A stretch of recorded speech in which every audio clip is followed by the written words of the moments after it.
Hello mga kaigsuonan, ang kamatayan bitaw ni Jesus Christ dito sa krus sa Kalbaryo, mauto ang atong kaluwasan ug mauto atong kapasayloan sa atong mga sala kung kita mangayo og pasaylo diha kaniya.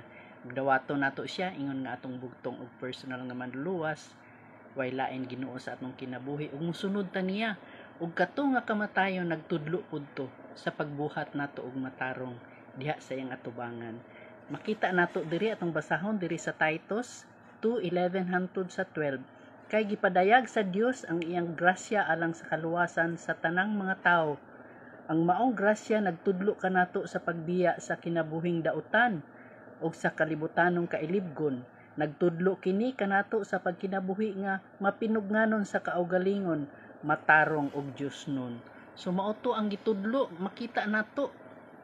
So kinahanglan mao na atong kinabuhi. Pag kinabuhi tungod kay mao to siya ang nagtudlo kanato nga magkinabuhi tang matarong. So mao to, salamat sa pagpaminaw. God bless.